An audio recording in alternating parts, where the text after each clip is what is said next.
antiguidade grega e romana. A filosofia das coisas divinas e a filosofia das coisas humanas.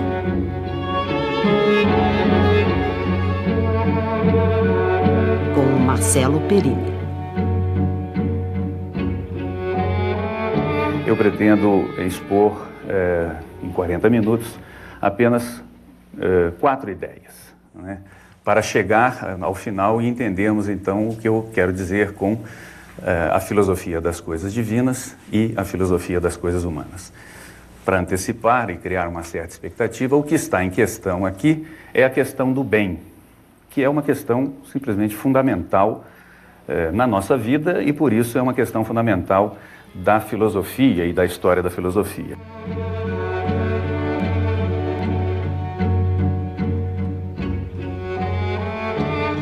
Em filosofia não existe refutação, né? O saber se produz, se reproduz, ele é sempre novo, né? Então, mesmo tratando de uma questão num filósofo ou em alguns filósofos antigos, nós estaremos tratando, muito provavelmente, questões que têm a ver com a nossa contemporaneidade.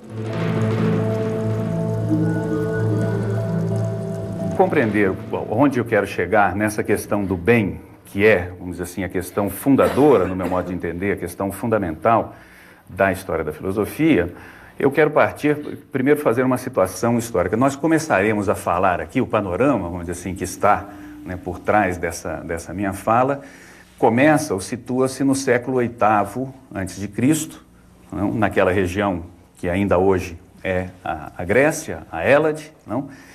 E começa justamente, vou me referir justamente a uma realidade que muito provavelmente nós já conhecemos, né? Que é a realidade, vamos dizer, do início de uma tradição poética que vai ser determinante para o surgimento da filosofia. Determinante sem nenhum determinismo, vamos dizer assim, obrigatório, mas na realidade nós veremos o que aconteceu ali, ou o que começou a acontecer na Grécia a partir do século VIII, particularmente nesse aspecto, nesse ponto em que eu vou tocar, vai, vamos dizer assim, criar uma espécie de preliminar, né, determinante, fundamental para a filosofia. O que é que nós encontramos nesses poemas que marcam ou que começam a marcar, vamos dizer assim, a história da literatura, a história universal, a partir do século VIII? Estou me referindo aqui a Homero, fundamentalmente, que todos nós conhecemos, né, pela Ilíada, pela Odisseia, mas também estou me referindo a Hesíodo, com o seu famoso poema da origem dos deuses, a Teogonia, e também os Trabalhos e os Dias. Poderia me referir também a Orfeu, que vai ser importante num determinado momento, né, com a doutrina do orfismo e tudo mais. O que é importante para entender, então, né, o que vai, vamos dizer assim, contribuir para a filosofia no conteúdo desses poemas, dessas histórias, né, épicas que todos nós já conhecemos. É que o que nós encontramos nesses poemas é uma determinada visão do mundo. É uma determinada visão do ser humano e do seu lugar no mundo. Então isso é simplesmente fundamental, principalmente porque o que nós vamos ver ali é que a visão que esses poetas, vamos dizer assim, traduzem, né, nesses poemas, a visão do mundo que eles traduzem, é a visão de um mundo ordenado. Em grego, a palavra cosmos, que pode ser traduzida por mundo, né, é literalmente ordem. O mundo é uma ordem, né? Portanto, ele tem uma sequência, ele tem uma cadência, as estações se repetem, o sol nasce sempre do mesmo lado do mundo, se põe sempre do mesmo lado. Portanto, a concepção do mundo como uma ordem, né, vai ser refletida nesse poeta. Isso vai ser fundamental. Não? É uma ordem, porém é uma ordem que está garantida pelos deuses. Né? Os deuses, então entra aí toda aquela questão da mitologia, né, em que nós vemos assim, né, uma espécie de mistura, inclusive, né, dos deuses com os heróis, com os homens. Os deuses interferem na vida dos homens, os deuses fazem e acontecem, decidem as brigas, decidem as guerras e tudo mais, mas de qualquer maneira, vamos dizer assim, a ideia é que esta ordem, né, ela é garantida pelos deuses. Tudo está dependendo, tudo está na dependência dos deuses. Mas três questões, né, são fundamentais vamos dizer assim, na análise muito rápida, né, nessa apresentação muito rápida desses poemas.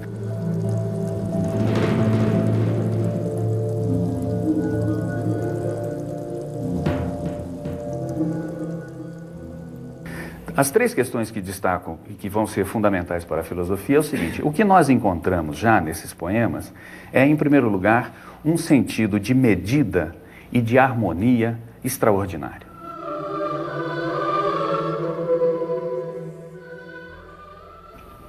Um verso de Homero, um verso de Hesíodo é alguma coisa de extraordinário em termos, vamos dizer assim, de harmonia, em termos de medida, em termos de beleza, vamos dizer assim, sonora e tudo mais. Então, essa primeira ideia é fundamental, né? Essa ideia de medida, que nós sabemos vai ser determinante para a filosofia.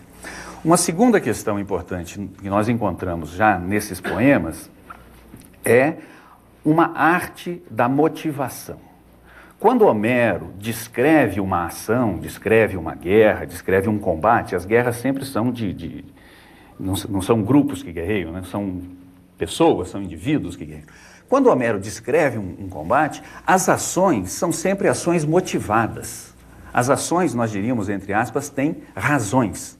Não? Se faz alguma coisa por alguma coisa. Se faz alguma coisa, por exemplo, porque a minha honra foi violada, então eu estou irado, então por isso há uma série de atos que decorrem. Portanto, essa ideia, né, do sentido da arte da motivação e das razões, né, está já presente nos poemas homéricos, está presente nos poemas de Hesíodo. A ideia de ordem, por exemplo, Gênese dos deuses, por mais complicada que seja a mitologia grega, para quem já se aventurou por aí, né, o poema quer colocar uma ordem ali, né, ou seja, as coisas, um deus vem depois do outro, um deus é responsável por alguma coisa, o outro é responsável por outro, portanto, né, essa ideia de ordem, esse sentido de medida, de harmonia, e depois essa questão da arte, segunda ideia, a arte da motivação ou das razões.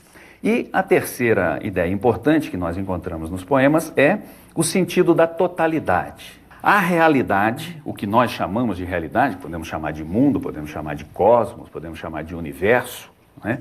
Ela compõe uma totalidade, ela é um todo. Ela não é, como dirá mais tarde Aristóteles, um conjunto de episódios desconexos como uma tragédia de má qualidade. Não. Ela faz um todo, tem começo, meio e fim, tem unidade, vamos dizer assim. Não? Então, essas três características fundamentais, vamos dizer assim, né, do antecedente da filosofia, né, como eu disse, serão determinantes para o surgimento da filosofia, que passo agora então para o segundo ponto da minha exposição, ou seja, a invenção da filosofia.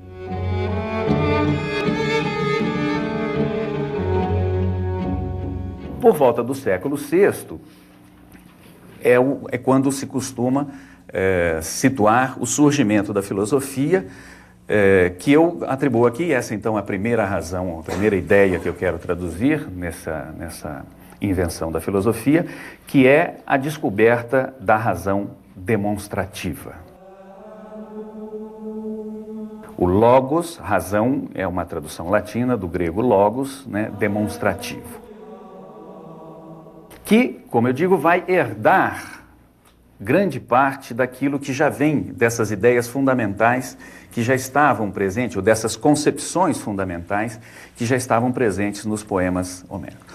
A filosofia nasce, no meu modo de entender, fundamentalmente a partir de duas descobertas assim, muito elementares. Primeiro, é o que eu chamei aqui a descoberta da razão demonstrativa, ou seja, a descoberta de que o nosso discurso sobre o mundo pode pretender dar as razões das coisas, isso é que significa razão demonstrativa, dar as razões das coisas, e, em segundo lugar, pretender dar as razões das coisas a partir das coisas mesmas. Tá? Então, com isso, eu traduzi aqui as duas ideias que, para mim, são simplesmente fundamentais na filosofia. A ideia de logos, de discurso humano, e a ideia de aletheia. Aletheia, que nós traduzimos por verdade, significa literalmente tirar o véu. levantar o véu das coisas. A descoberta de que é possível fazer um discurso, falar, discorrer sobre a realidade a partir da realidade mesma é que, no meu modo de entender, marca, né, o surgimento da filosofia. Portanto, a ideia de logos e a ideia de verdade, a ideia de palavra humana, de discurso humano e a ideia de verdade como desvelamento. Mas um desvelamento que começa agora, como eu dizia, né, a partir das coisas. Portanto, quem vai garantir a partir de agora, ou quem começará, vamos dizer assim, a garantir a partir de agora, não, o funcionamento, a ordem das coisas, já não será mais isso progressivamente, né? O Olimpo, já não serão mais os deuses. No começo da filosofia, essa descoberta da razão demonstrativa ainda está muito misturada com essa herança teológica anterior. Se nós pegarmos os grandes pensadores, chamados pensadores originários, eu citarei 4 simplesmente. Tales, que é considerado o primeiro filósofo, né, da linhagem dos filósofos, disse, por exemplo, né, 2 coisas importantes. Primeiro, que a água é a origem de todas as coisas.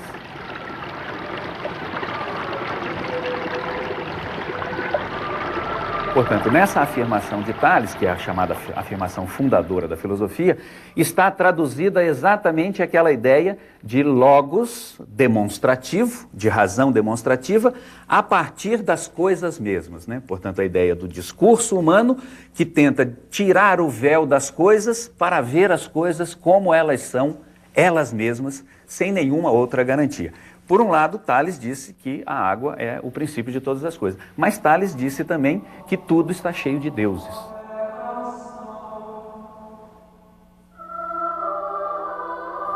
Essa é uma das 3 afirmações atribuídas a Tales de Mileto, essa, tudo está cheio de deuses.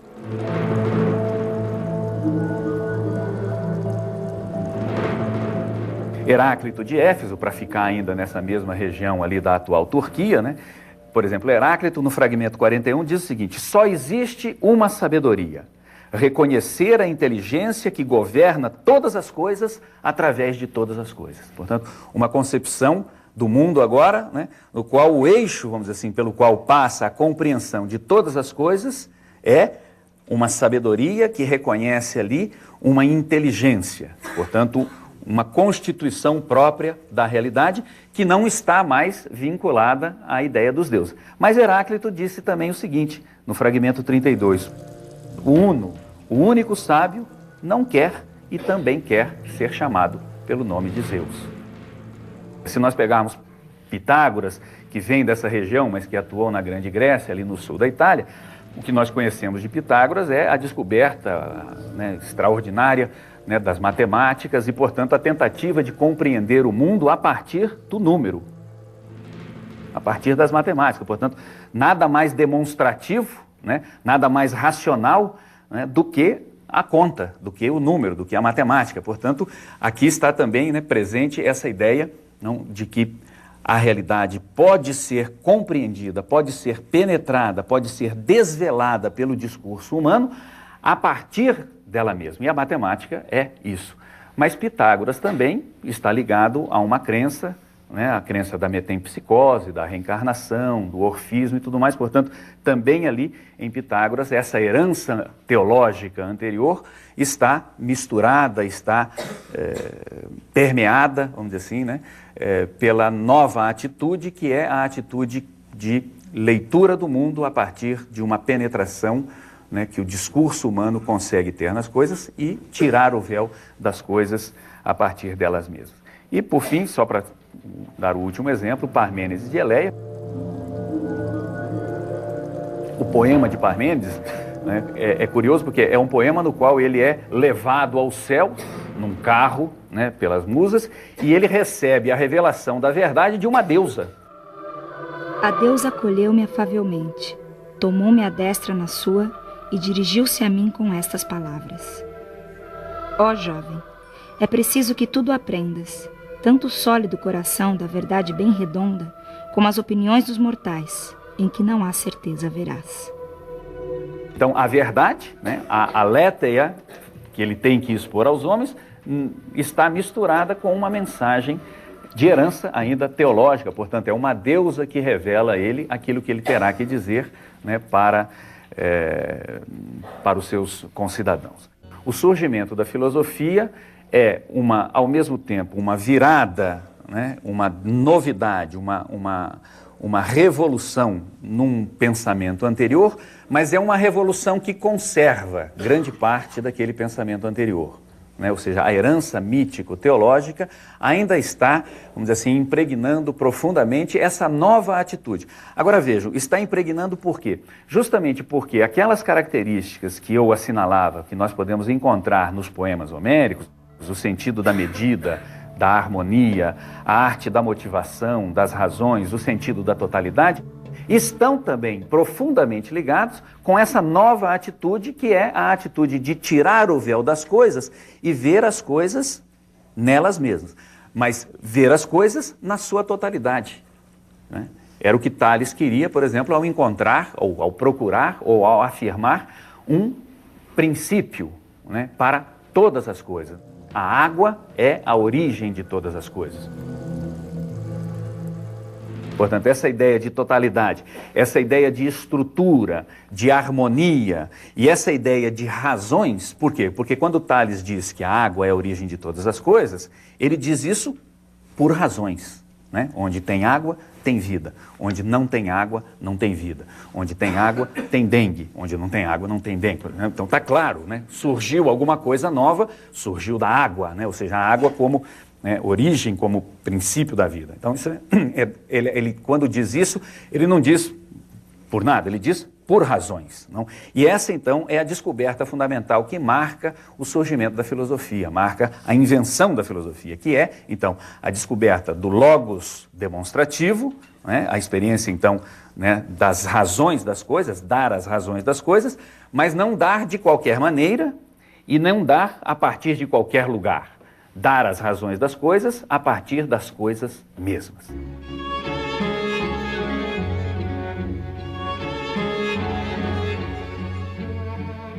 Por volta do século V vai acontecer uma grande virada, uma segunda grande virada na filosofia, que é marcada pela atuação de Sócrates e de um grupo de pensadores que, vamos dizer assim, surgiram em várias cidades da Hélade, da Grécia naquele tempo, que ficaram chamados de sofistas, que literalmente significa sábios. Sócrates, para vocês se situarem, viveu aproximadamente entre 470 e 399. O certo é 399 porque o julgamento dele está documentado, né? Então nós sabemos que ele efetivamente morreu em 399, como se diz que ele tinha cerca de 70 anos quando morreu, então ele terá nascido por volta de 470 a.C. Pois bem, quem foi esse senhor que provocou essa revolução? Quem talvez traduziu melhor a atuação de Sócrates foi Cícero, um pensador romano, bem posterior a ele, quando lá no livro 5º das Tusculanas disse o seguinte: Sócrates foi quem trouxe a filosofia do céu para a terra, obrigando-a a entrar nas casas, a pensar o bem e o mal, o justo e o injusto.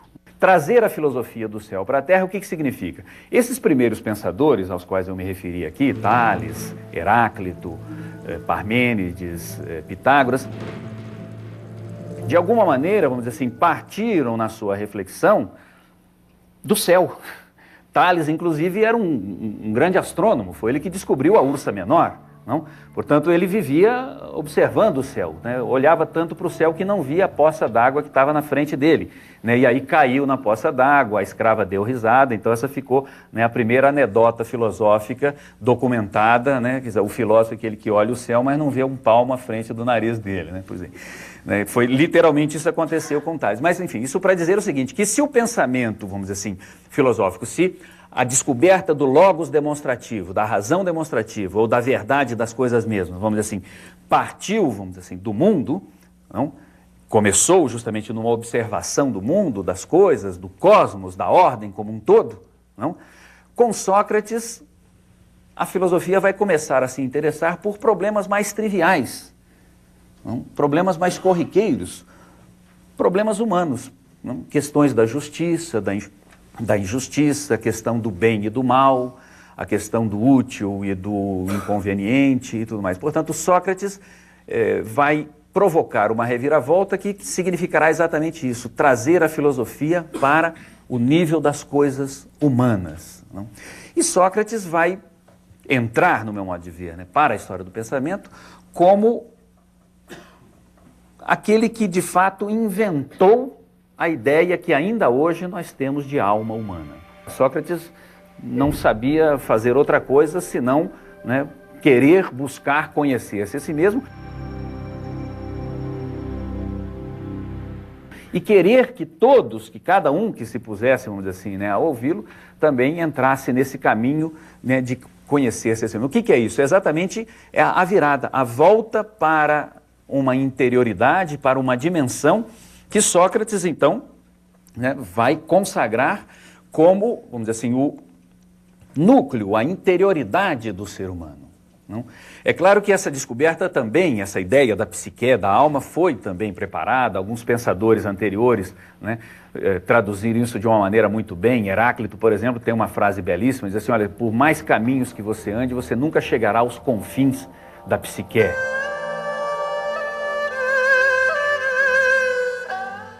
Tão grande, vamos dizer assim, né, é o seu tamanho, vamos dizer assim, né? Portanto, essa ideia, né, da psique como uma dimensão de interioridade já estava se formando, mas na realidade foi Sócrates quem descobriu isso, o que se chamava de psique, ou seja, aquilo que deixava o homem na hora da morte, porque essa era a ideia anterior que se tinha da psique, né? O que era a psique?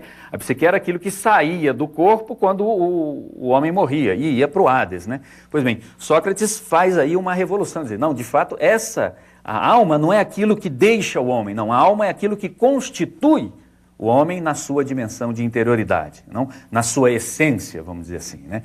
E Sócrates, então, dedica toda a sua vida a fazer psicoterapia, literalmente, né? Sócrates foi o primeiro psicoterapeuta da nossa história. Ele disse, a única coisa que eu sei fazer, isso ele disse textualmente lá na sua defesa, no seu julgamento, né? Vocês estão me acusando aí de uma coisa, mas na realidade a única coisa que eu sei fazer é exatamente isso, entende? É cuidar da alma e insistir com todos com quem eu encontre, aí pelas ruas de Atenas, no ginásio, na feira, no mercado, que muito mais importante do que qualquer outra coisa é o cuidado de si, cuidar de si, né? O cuidado da alma. Não?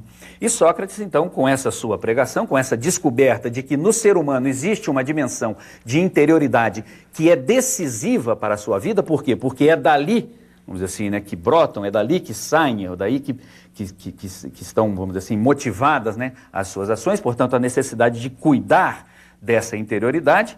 Ao ter isso como um eixo central, né, da sua doutrina, da sua pregação, Sócrates inventou uma nova realidade, que é a realidade da discussão filosófica, né? Ou Aristóteles diz que Sócrates foi quem inventou a definição.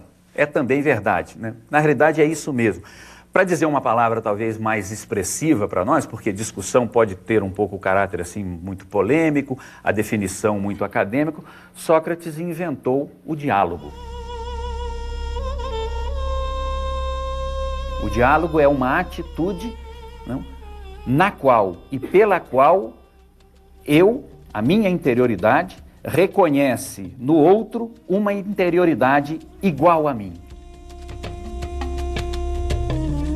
Portanto, o diálogo estabelece uma comunidade, né? O diálogo estabelece uma comunhão, não? Entre os seres humanos, pela via daquilo mesmo que faz o ser humano ser humano, que é essa capacidade de tirar de dentro de si alguma coisa e exteriorizá-la, né? Que Aristóteles, como nós veremos, vai chamar depois, né, vai definir o homem justamente por essa capacidade discursiva. Não? Portanto, Sócrates, ao descobrir a alma, ao descobrir a interioridade, ao inventar uma nova atitude, que não é mais a atitude de investigação dos céus, mas é a atitude de buscar a comunhão, o que há de comum, né, de buscar o entendimento. Sócrates estava absolutamente convencido por exemplo, de que a partir do momento em que nós nos entendêssemos, por exemplo, sobre o que é a justiça, nós seríamos justos, ou nós poderíamos ser justos. A partir do momento em que nós nos entendêssemos, nós chegássemos, por isso é que Aristóteles diz que ele inventou a definição, não? No momento em que nós, em comum, num trabalho de diálogo, chegássemos a definir, por exemplo, o que é a beleza, o que é a virtude, o que é a piedade, o que é a bondade e por aí afora, nós seríamos então capazes de viver aquilo mesmo que nós tivéssemos construído ou descoberto, ou mais uma vez desvelado, no trabalho, no diálogo comum. Pois bem, Sócrates então cria com a sua pregação a ideia de uma comunidade de iguais. A razão demonstrativa e o desvelamento das coisas está agora justamente dirigida à comunidade dos homens, né? A construir a comunidade dos homens. Sócrates, infelizmente, vai pagar um preço altíssimo por isso. Ele será condenado, não? Ele será condenado à morte por uma acusação falsa que foi levantada contra ele, por uma intriga política e tudo mais, e a morte de Sócrates vai significar, nós veremos logo em seguida para Platão, um choque extraordinário que vai mudar a vida de Platão. Os sofistas eram sábios itinerantes, não? Eles não estavam ligados, vamos dizer assim, propriamente a um único lugar, mas eles passavam não de cidade em cidade, ensinando, discutindo, discursando, enfim, né? Pois bem, qual é a característica fundamental, vamos dizer assim, que junto com essa descoberta da interioridade, né, de Sócrates, os sofistas trouxeram para o conhecimento filosófico? Os sofistas descobriram que no discurso demonstrativo existe um poder crítico extraordinário. Ou seja, o discurso demonstrativo é também um discurso crítico. Ou seja, a razão que constrói, como Sócrates, né, que serve para construir uma comunidade, ela pode também julgar. Krinein, em grego, é julgar, não? Fazer a crítica, e pode também destruir. Ora, ao estabelecer, não, nas cidades essa ideia, não, da crítica, os sofistas estabeleceram também uma crise da razão.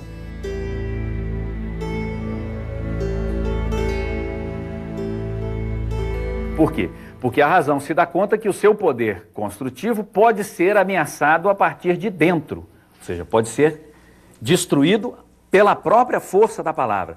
E o exemplo da morte de Sócrates simboliza isso, ou seja, pela força da palavra, Sócrates, ou seja, por uma acusação falsa, por um discurso, vamos dizer assim, mais forte, mais astuto do que o discurso da defesa de Sócrates, Sócrates foi condenado. Não? Portanto, essa descoberta da razão crítica, que é uma das virtualidades da razão humana, não, pode se voltar contra ela. Justamente essa crise estabelecida no século V, não, pela atuação de Sócrates e pela atuação dos sofistas, que, por um lado, é extremamente positiva, porque se descobre na razão as suas virtualidades. Se descobre que a razão pode ser crítica, que não se pode mais aceitar impunemente, vamos dizer assim, ou sem mais a afirmação de que é isso, é assim, é justo porque é legal, ou é legal porque é justo, que eu chamo de paradoxo de Tostínes dos sofistas, né? É justo porque é legal ou é legal porque é justo? Não? Vamos dizer, não, é preciso discutir essas questões e é preciso julgar. Por que que nós casamos assim? Por que que nós educamos os nossos filhos assim? Não? Essa ideia de crise, né, de julgamento, foi estabelecida pelos sofistas. Pois bem, a descoberta do poder da palavra, né, como poder de julgamento, como poder crítico, e também como poder de destruição, gerou em Platão uma crise extraordinária. Por quê? Porque aquela ideia estabelecida por Sócrates, a ideia da igualdade, a ideia de uma comunidade de iguais, estava ameaçada. Não? Aquela ideia estava ameaçada. Ela poderia não se realizar desde o momento em que se pudesse manipular a palavra, em que se pudesse manipular o poder do discurso contra o próprio discurso, contra a própria palavra, ao aprofundar-se na própria razão, descobriu que a razão é demonstrativa, a razão é crítica, ela é irremediavelmente crítica, mas ela é também normativa. A razão é normativa. Não? Portanto, existe um padrão para as nossas razões.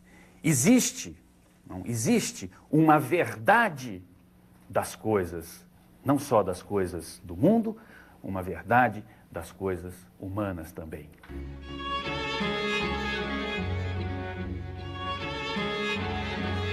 Exatamente essa é a grande descoberta de Platão. Nós ligamos Platão ao mundo das ideias, não é isso?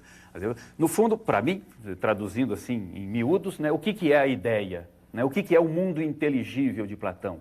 Senão a descoberta de que a razão, o logos, o discurso humano, pode encontrar também um parâmetro para si mesmo. Ele não está, vamos dizer assim, abandonado a si mesmo. Não? Ele é, vamos dizer assim, normativo. Existe, né, um padrão. Pois bem, Platão descobre, então ao descobrir o mundo inteligível, Platão descobre que no ápice do mundo inteligível, ou seja, a ideia mais maravilhosa que existe é a ideia do bem. O bem é o que há de mais extraordinário, de superior a todas as realidades. E essa é a ideia, não, que organiza para Platão a totalidade da realidade e que deve também organizar a vida em comum dos seres humanos. Só que Platão põe essa ideia para além do ser. Platão situa, né, a ideia do bem numa transcendência extraordinária, maravilhosa, num céu de ideias, né, no ápice, né, no suprassumo do céu de ideias, a partir do qual ele organizaria, vamos dizer assim, não só a totalidade do universo, do cosmos, mas também a totalidade das relações humanas. Então, Platão, portanto, descobre, né, o bem para além do ser e, em polêmica com Protágoras, vai dizer lá nas leis, no livro 6º das leis, Protágoras é um daqueles sofistas que descobriram a razão crítica, né? Protágoras dizia, uma frase famosa de Protágoras é: o homem é a medida de todas as coisas. A ideia, né, da razão crítica, ou seja, quem estabelece aqui o critério sou eu, não é?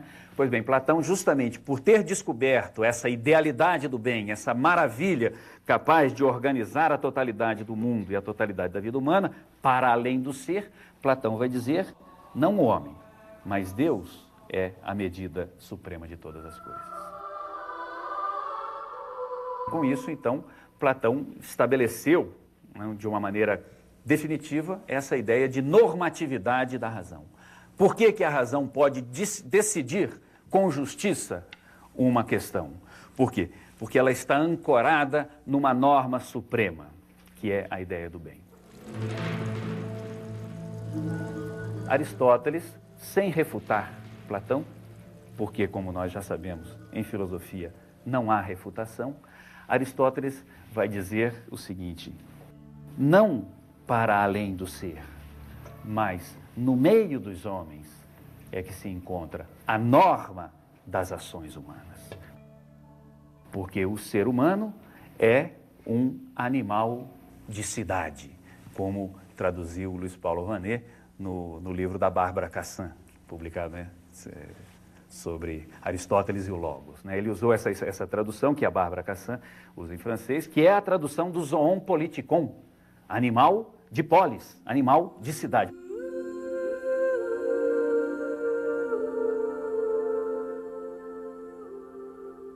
Portanto, Aristóteles descobre que o bem é o comum dos homens. E essa ideia do comum dos homens é uma ideia que vem lá de Heráclito já. Entende? Heráclito descobriu e disse num dos seus fragmentos, né, que o comum para os homens é o logos. Pois bem, Aristóteles explora essa ideia no máximo das suas possibilidades, dizendo exatamente, é no comum dos homens que está a norma das suas ações. Portanto, se o bem não está ao alcance das minhas mãos, não serve para nada. Ele não organiza a vida em comum dos homens. Nesse sentido, ele está fazendo uma polêmica com Platão, mas, como eu disse, sem refutar Platão, né, ele está dando uma guinada que é exatamente, né, a descoberta do que ele vai chamar, no final da ética, do seu livro famoso, a Ética Nicômaco, ele vai chamar de filosofia das coisas humanas. Se Platão, ao descobrir o bem, né, levou ao máximo, vamos dizer assim, né, essa ideia, né, de que a filosofia é também a filosofia das coisas divinas, Aristóteles vai trazer, vamos dizer assim, para o comum dos homens, né, essa medida que é a medida do bem. Portanto, é no comum, é naquilo que nos acomuna. E o que é que nos acomuna? Duas coisas para Aristóteles: a palavra e a ação finalizada. E eu vou concluir a minha exposição lendo simplesmente, destacando rapidamente, um texto maravilhoso do início da Política e depois um parágrafo inicial da Ética Nicômaco, onde essas ideias aparecem assim de uma maneira cristalina. Aristóteles diz: o homem é por natureza um ser vivo político, um animal de cidade. A razão pela qual o homem, mais do que uma abelha ou um animal gregário, é um ser vivo político, em sentido pleno, a razão disso é óbvia. Por quê? Porque a natureza não faz nada em vão. E só o homem, dentre todos os seres vivos, possui a palavra, o logos. Assim, enquanto a voz indica prazer e sofrimento, e nesse sentido é também atributo de outros animais, cuja natureza também atinge as sensações de dor e de prazer, e é capaz de o indicar, né, os animais manifestam o prazer e a dor pela voz. Enquanto a voz é comum aos animais, o discurso, por outro lado, serve para tornar claro o útil e o prejudicial, e, por conseguinte, o justo e o injusto. É que, perante os outros seres vivos, o homem tem suas peculiaridades. Só ele, olhem que coisa maravilhosa, só ele sente o bem e o mal, o justo e o injusto. E é a comunidade desses sentimentos que produz a família e a cidade. A família e a cidade é um produto da comunhão dos sentimentos, da comunidade, da possibilidade de comungar que sentimentos? Do justo e do injusto, do útil e do inútil, do bem e do mal. Portanto, é exatamente ali, no que é comum aos homens, portanto, que está o bem, medida de todas as ações.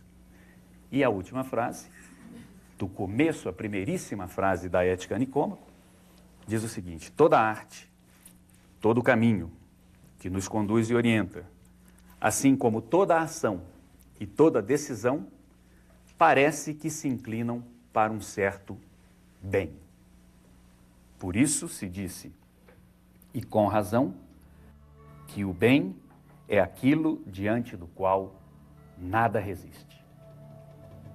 E essa então é a segunda ideia fundamental da Ética de Aristóteles. Quando ele diz que o bem é aquilo diante do qual nada resiste, não, ele está justamente dizendo que tudo o que nós fazemos, toda arte, toda modificação do real, toda ação que nós fazemos, toda decisão que nós tomamos, está orientada, finalizada para um certo bem.